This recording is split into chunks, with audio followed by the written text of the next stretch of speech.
Hi Stokies, it's Craig here from the Bear Pit TV, and it's that week again, I'm afraid, it's that weekend again that nobody wants, everybody dreads, but it's here, it's International Week, and as a consequence that of course means there is no Stoke City to watch this weekend, which is absolutely devastating. You work all week, you go to school, whatever you've been doing, and you look forward to Stoke. It's always the peak of my week, and when something gets in the way of it, I naturally resent it. And even though it's football, it is getting in the way of my Stoke, and I'm absolutely gutted there's no Stoke.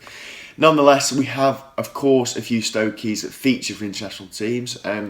So what I thought I'd do is a brief video to have a look at where Stoke players are this weekend and for bits of next week, who they're facing, and any injured out Stoke players to see that actually travelled with their international team. I'm also going to briefly look back on the Checker Trade Trophy game that we played against Bury in midweek, and I don't think anyone's overly bothered to say that we're out. I mean, I don't think half of the Stoke fans even knew we were in the bloody thing. It's a disgraceful competition. The format is all over the place. I don't know whose idea it was to put under 23 teams in and all the rest of it. But anyway, I'll get onto that properly in a moment. For now, let's have a look at where Stokies are and who they're representing for this weekend's international break. First of all, we've got Sobi, who's playing against Ghana. That's this coming Sunday. We have actually got a Stoke versus Stoke match, which is great. If you actually want to get a little mini Stoke fix, what I recommend you watch is Ireland versus Austria in Austria. You can actually watch that on Sky Sports 1. Let me have a look at it. That's tomorrow, that's the 12th, and that's at 5 o'clock. Of course, we're going to have John Walters, Glenn Whelan, and Arnautovic. Arnie will start. John Walters generally starts for Ireland. Whelan will more than likely be on the bench. But nonetheless, if you want a Stoke fix, you can get a little bit of it by watching that tomorrow. Cameron, I'm pleased to say, wasn't called up to the USA squad because he's still injured. I say pleased, I'd obviously like him to be fit and playing, but the fact he wasn't called up means he will get a little bit more time to rest. However, the fact he wasn't called up also suggests this injury is a little bit worse than we're expecting, and I really, really hope it doesn't drag on too much longer and he's fit and ready for the Bournemouth game next weekend. Shaq also didn't travel for Switzerland's game with the Faroe Islands. Similar to Jeff Cameron, I'm glad he didn't travel, naturally, because I don't want to exacerbate an injury, but at the same time, this will be now the best part of 3 weeks that would have been off injured by the time the Bournemouth games comes around. And it's so frustrating with Shaq. It's a strained hamstring. It's really starting to define his Stoke career now. And I think the media are picking up on this now. A couple of good games, some decent glimpses, and then he gets injured. And it's always a muscle injury. And we've touched upon this before with Stoke, but it's always muscular injuries. Not just with Shaq, but a lot of the Stoke players. I don't know quite what's going on. I don't know why we're constantly picking up these injuries, but it is really, really frustrating. But fingers crossed, he will be back for the Bournemouth game and ready to go. Of course, England are playing tonight. The opinions on English football at the moment is really divided. I mean, we had an absolute disgraceful European 2016 campaign. I actually went to the Euros, and I don't know, it's really hard to get up for England, isn't it, at the moment, especially after the Iceland game. However, if there's one game that will give you a little bit of something to look forward to when Stoke aren't playing, it is definitely England versus Scotland.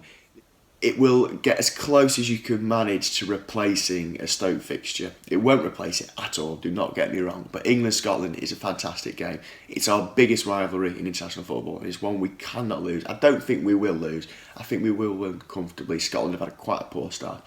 Briefly, while I'm on to Scotland, it's something I just wanted to mention as well. How the hell is Charlie Adam and Phil Bardsley not getting in the Scotland squad? I'd love to know if there's someone out there that can explain it in a bit more detail to me. I've heard that Strachan wants people that can really work hard and work for the team and all the rest of it, but maybe Bardsley would comfortably do that. I know Charlie Adams not the most mobile, but it's, with all due respect to the Scotland squad at the moment, they're not exactly awash with talent. And you'd think that two mid-table Premier League players, one that is starting very regularly, Phil Bardsley, and Charlie Adams just come off the back of 2 90 minutes. How the hell they can't get in that team, I just do not know.